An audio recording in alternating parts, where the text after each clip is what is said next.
Brilliant Diamond and Shining Pearl are absolutely not carbon copies of the original Diamond and Pearl. Do not get it twisted. They are their own entities, they're more difficult than the originals, and they need to get beaten in this manner. I'll just say this. If there's one thing every character in this game has in common, it's that they all kinda piss me off. Let's give it a go.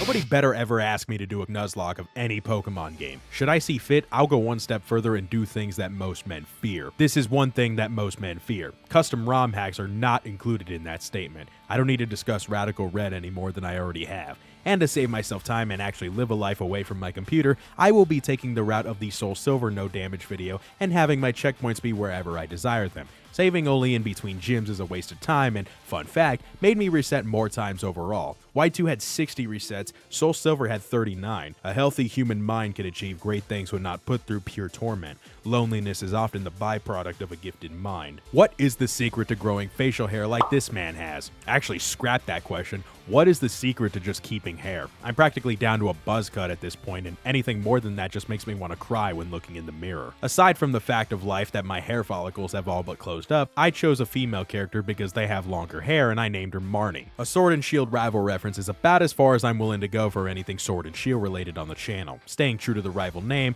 I called him Omega once again. It was either that or Bob. I heard Bob had cool stories, but this guy couldn't even write haiku without counting the syllables on his fingers. I'm not even sure why Marnie sticks around with this guy. If this fool ran into me personally like that, I'd bitch slap both his cheeks and walk away, never to return. Now that all the fun anecdotal bullshit is out of the way and we're finally out of town, the real challenge can commence. In Lake Verity, you get your starter choice of Turtwig, Chimchar, and Piplup. Turtwig is useless for this challenge, and Piplup's speed stat just makes me want to cry. Here are the speed stats of Torterra and Empoleon.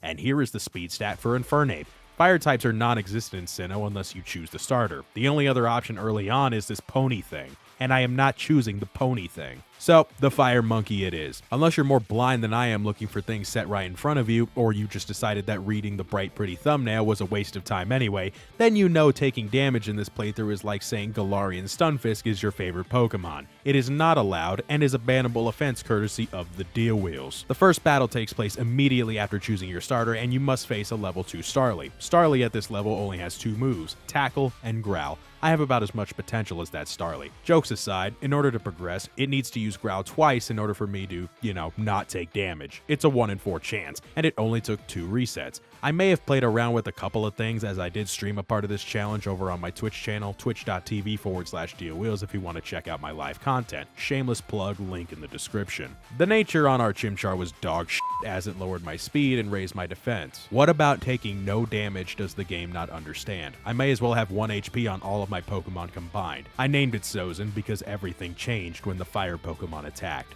Lucas, by the way, is the most boring NPC in the Pokemon universe. He looks boring, he sounds boring, and he is boring. So, the first obstacle beyond the initial starter battle happens pretty much immediately. There's a trainer who has a Starly at level 5. This Starly knows Quick Attack. It's a priority move. Priority moves. They can go fall in a ditch and die in the deepest parts of hell. I needed to level up Sozin to 14, evolve it, and then give it Mach Punch, which is also a priority move, so at least we got some assurance. The way to do that was by setting my switch to High Moon and bash around some Cricketots until I got to where I needed to be, all while not taking any damage. It took a couple hours. I was living in Spain but without the S. However, the early game is actually the hardest part of the run. Once we get beyond the earliest stages, the stress subsides a little, but the anxiety of taking any damage looms greater, so it's an overall net negative. I have never been so ecstatic to knock out a single bird in my entire life. Youngster Tristan has absolutely nothing on youngster Joey. Oh yeah, and I caught a Starly of my own and named it SR71 after the Blackbird. I probably should have just went with Blackbird as it rolls off the tongue easier, so that's what I'm gonna do when referencing my Starly and its evolutions. Because I was streaming this part live, my chat forced me to capture a Magikarp and name it Mariah Carey, regardless of the gender. Look, we're almost in the year 2022. If a male fish wants to be named Mariah Carey, then who are we to deny him? Chat says hi, by the way. I'm honestly scared what they say half the time, but one of them said like and subscribe. or else. So you should like and subscribe, otherwise these are the consequences. I'm not kidding, I cannot control these guys. The next roadblock involved a battle with Omega and his level 9 Piplup. I'm just reminding you that I cannot take any damage. I initially intended to avoid capturing this Pokemon since it's in every playthrough of Diamond and Pearl imaginable, but I needed its electric strength. I'm talking about Shinx. I don't desire to grind Sozin past level 20, so this was the next best thing. It's the XP curve. I don't need another reminder about the Black and White 2 no damage run. I named it Mr. Grinch because it's Christmas time, but I later found out it's a female. Oh hell. So we have a male fish named Mariah Carey and a female Sphinx named Mr. Grinch. You know, I didn't think I'd be speaking another sentence that has never been spoken before into existence, but here we are once again. Not a Mr. Grinch had to evolve to Luxio in order for me to win. Starly got blasted by Blackbird's quick attack, and Piplup died to electrocution. Shortly after was the Orbird gym, a rock-type gym, and not oddly enough, Sozin was the MVP of the whole show. If you were to bring any other fire type into this place, they would probably take some damage, but obviously common sense says Pure Fist can crack right through solid boulders. This game has an anime, so the power of friendship is the obvious answer why. Sozin's level is the same as the second most insignificant age between the years of 18 and 21, and with the power of friendship and anime on our side, his knuckles cracked the Geode's face in and turned those boulders to brittle. The ability of Sturdy came into play, but it really didn't as it used Stealth Rock, so I was okay in the end. Badge obtained, and now we can smash. Rocks, that is. What did you think I meant? Obtaining the Orbird badge leads back to Jubilife City, and standing in my way were 4 people who were completely irrelevant to what I was doing. Unfortunately, it forced me into the second worst part of this entire playthrough, multi-battles.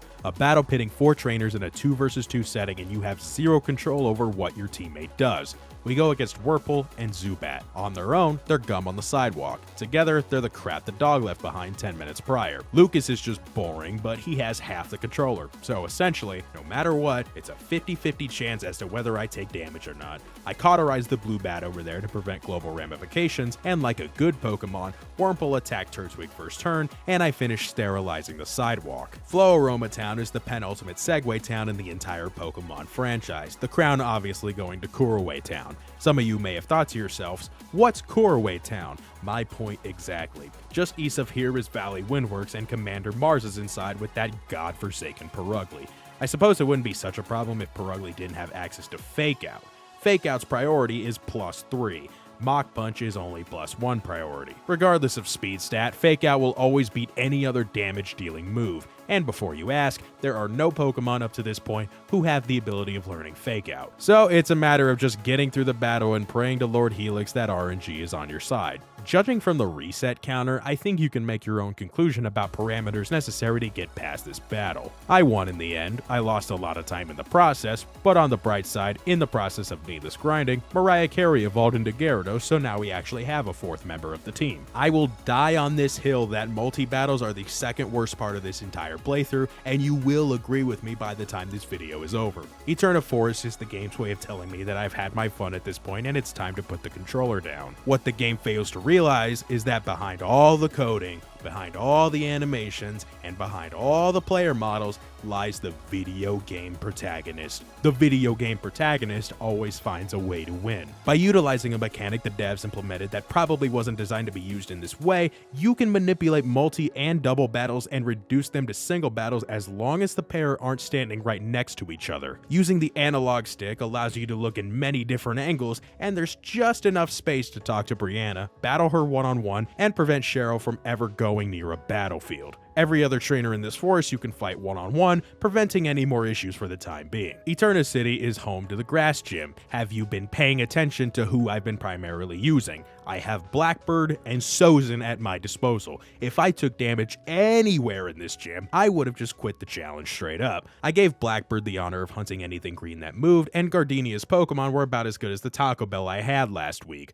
Utter fucking garbage. Del Taco is supreme in all aspects, and I will die on that hill. Let's fight. The Galactic Building, still in Eterna, presented the next issue of this challenge, Commander Jupiter. Just look at this Skuntank. Here are the problems here. Poison Dark type, Aftermath is an ability, Poison Dark type, Citrus Berry, Poison Dark type, level 20 with a tail on its head, and oh yeah, a f***ing Poison Dark type. I should just quit while I'm ahead, but the content needs to be made, so here we are. A poison dart type is only weak to ground attacks. Aftermath is its ability, meaning that if you knock it out while doing physical damage, it takes away a quarter of your health. Let me just remind you that I cannot take any damage. Blackbird is all physical. Mariah Carey is all physical. Sozin is 3/4 physical, and its one special attack is Ember. It can't learn Flamethrower until I find the TM for it, or a heart scale that I can't even use anyway until later in the game. That leaves one Pokemon left. A Pokemon that I've kept in my party up to this point, just mostly sitting there, Mr. Grinch, my Luxio. Evolving Mr. Grinch into a Luxray, teaching it Volt Switch, a special attack I might add, and leveling it up to 40 by my calculations was enough to wipe this blight out of my way. So I got to work and leveled it up for a while. In the process, I caught a Magnemite and named it Hicks. Not a Mr. Grinch was finally ready, and the Skuntank fell to 1 Volt Switch. Hours of needless grinding, and all I got to show for it was a little over $1,800. To be fair, I got a bike as well. So exciting. I'm not even sure if it was registered. The cycling bridge just south of Eterna had several trainers on it. I only say this because one of my Pokemon just so happened to evolve there. Hicks found 2 of his friends lying in the dirt. Soon as that happened, I gave it a Thunderstone and transformed it into something akin of an amalgamation between a UFO and 2 other Magnemite that looked to have gone through welding surgery. A good Pokemon to grind levels on right now is Gastrodon in the underground. Evolved Pokemon overall give more XP, and Sozin just happens to know Grass Knot now thanks to Gardenia. Grass Knot happens to play a much bigger role than you might actually think. It learned close combat at 36, found the Sun Temple, and evolved into the ultimate form, Infernape. Let's just say Infernape kinda kicks ass against, well, everything. So much so that I got Blackbird to evolve into Staraptor as well. And since we're on such a roll of momentum, I go find yet another member for my team. XP is getting thrown around like candy on Halloween anyway, so I might as well. The next gym is a fighting type gym, and while yes, I could use Blackbird for it, I decide to go one step further, big brain the f out of this team, and future-proof certain battles. I'm talking about Avra. In its final form of Alakazam, this Pokemon is rather nutty in many different scenarios, considering it can learn attacks like Psychic, Shadow Ball, Dazzling Gleam, the Elemental Punches, the list goes on. Never mind the fact that it has 120 base speed. After a couple tries, I caught one at a Premier Ball, named it Kellogg, and proceeded to find a trade so I could evolve it. His name just so happened to be Callum. If you know, you know. As previously stated, the next gym is a fighting gym, and this place just made me sad. Outside of the couple of Meditite that caught me off guard, the gym itself held no substance. It held no character. It was monotone. Meditite, Machop, Machoke. That's all I faced in this gym until I got to Maylene, who also had a Meditite and a Machoke that quickly fell to Blackbird's flying attacks.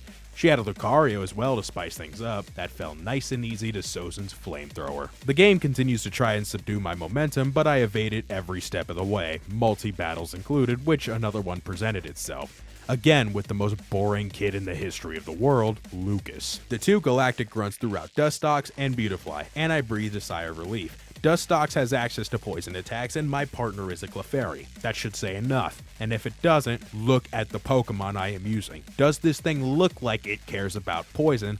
I don't think so. 20 minutes later, and I arrived in Pastoria City and took to the gym. In the event of water being everywhere, you throw out the most sparky thing to battle, and the most sparky thing I have is good old Chick Magnet Hicks. It goes double for things that fly. Crasher Wake was somehow more of a breeze than Maylene was. Gyarados fell to Sparky Lightning, Quagsire just ran away at the mere sight of grass, and Kellogg had to earn her Frosted Flakes by winning against something in the gym, so I sent it against Floatzel. It was either that or eat cereal with the water from the gym, and nobody likes watery cereal. Literally nobody. I'm still terrible with badges, Omega is still terrible at battling, he still has a Starly for f***'s sake. I didn't even mention his last battle in Hearthome because nothing noteworthy came about it, but holy shit, his Starly is level 26. He's been actively refusing evolution for a dozen levels so far. This is straight up Pokemon cruelty at this point. This guy looks like a bobblehead. Speaking of Hearthome, what a segue that was. I had to answer math questions in order to fight the gym leader. 3 plus 5 plus 7 is obviously 2, but the game said no and forced me into a battle. I won, of course, because Mariah Carey can bite things. 12 plus 28 is obviously 50, but the game said no and forced me into a battle. I won as always. 3 times 13 is obviously 33, but the game said no. Again. Why is my math so abysmal? In all seriousness, maximizing XP gain by fighting every trainer in the game is vital to my success long term, and so I don't have to go begging online for somebody to trade me a Drifloon. I just wish there was a 9+10 question in there. Fantina attempted to scare me with an Aftermath ability Drift Blim. I just unleashed my Magnet UFO and said nighty night.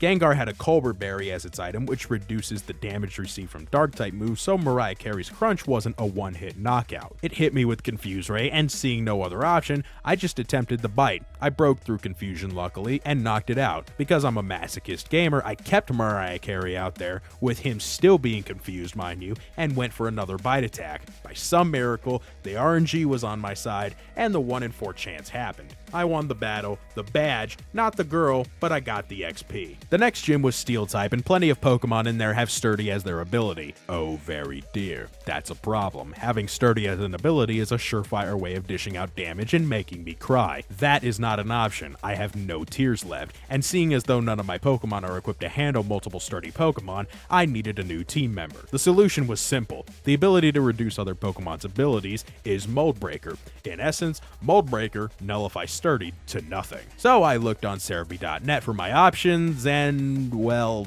I only had one choice. A good choice, mind you, but still only one choice. Rampardos. The only other option technically would be Pinsir, but Pinsir is on Shining Pearl. I'm playing Brilliant Diamond, so Rampardos is my one option. I just so happened to have a few skull fossils on me as I did some off-recording digging. I revived a Cranidos, named it Silco, and began leveling up once again. Because I have 5 badges now, the Pokemon in the underground are much higher level than beforehand, so it makes leveling Silco up a relative breeze. I took a break in the middle of leveling and traveled to Canalave City, where Omega once again brought sheer disappointment to his entire family. I'm just glad he finally evolved that fucking Starly of his, but damn, his team still needs work.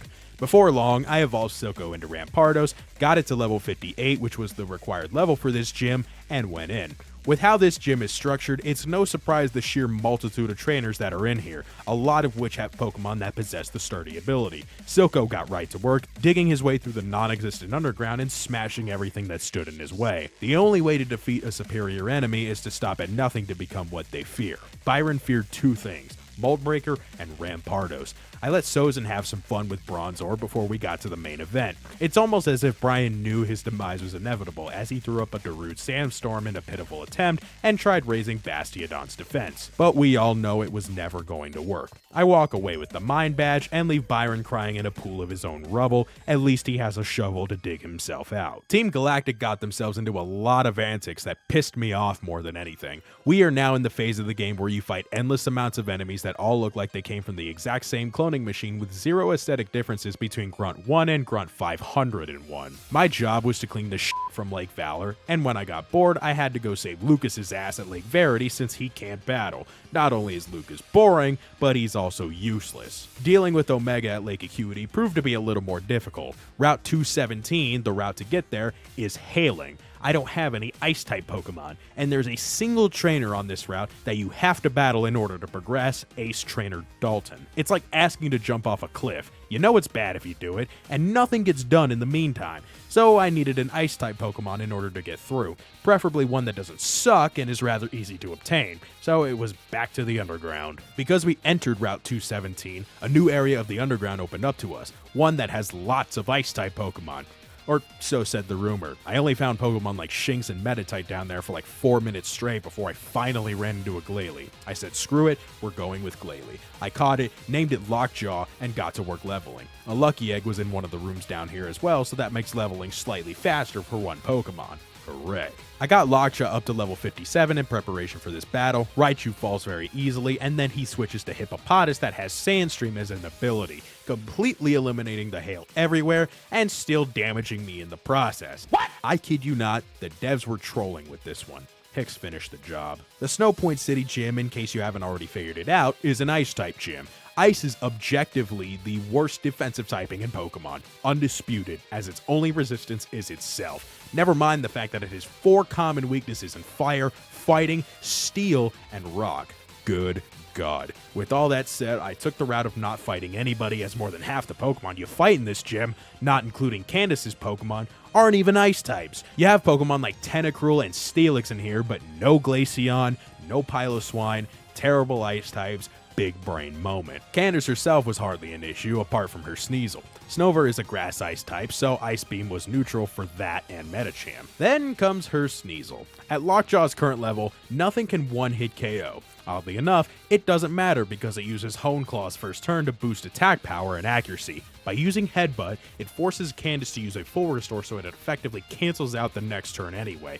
And because Glalie is faster, I get a clean knockout. All that's left is Abomasnow, which I use Sozin for. 7th badge obtained. I finished my round circling the lake, Omega proving once again why he's only slightly better than Lucas. Lucas. It's always nice to get a chance to talk about useless, boring Lucas, the useless, boring Lucas, the useless and boring Lucas. So after heading into the Galactic Admin building and annihilating everything that had unnaturally colored hair shaped into a bowl cut, or, you know, just spiky hair because why not? It's blue at the end of the day. Barney's hair is blue as well, but we still don't talk about that. We finished off one more blue hair dude, and to this day, 15 years later, I still have no idea what shape this hair is supposed to be, or how you even feasibly get it into that shape every single day. I just say the reason is video games when something doesn't make sense and move on. What annoyed me more than anything was that I couldn't go 30 minutes without these galactic fools breathing down my neck again. I suppose it's okay in the end because Omega decided to come help me out.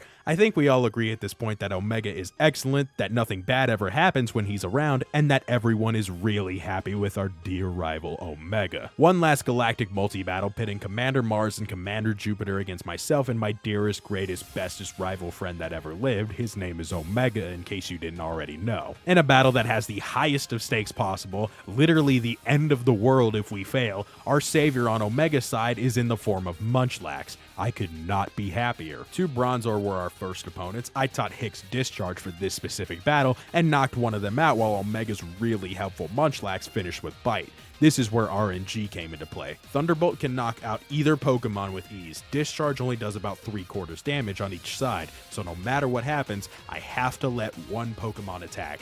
And luckily, it hit the very useful Munchlax. I told you guys Omega was great. His Pokemon were sacrificial lambs for me. Discharge then knocked out Golbat and Purugly at the same time, and one last Thunderbolt finished the last Pokemon. That took several attempts to get through. I don't want to talk about it. I don't think I've ever seen such an angry bobblehead in my entire life, but it oddly pleases me to see something like this exists. Leading with Hicks proved beneficial in more ways than one, as bobblehead initiated with Honchkrow. Gyarados died to lightning, Weavile felt a monkey fist in the Loch Ness Monster, and Alakazam was faster than Crobat, giving me the final knockout. I let Dialga go because I'm tired of power leveling new Pokemon at this point. I don't need another useless teammate sitting in the box. Oh look, here's Lucas showing up after all the battling is over. Where the were you 10 minutes ago? Keep proving me right. The Sunny Shore City gym, the most steampunk of all gyms in the entire world. It's an electric type gym, and of course, me being me, decided that burning everything to the ground was the best way to achieve victory in a gym littered with electronics and metal everywhere. Because I felt bad, I let Kellogg lead this battle. He hasn't been able to use his spoons to eat his Frosted Flakes in about 3 gyms, so I figured it was necessary. Psychic killed the Raichu, Mariah Carey's Waterfall drowned the Ambipom,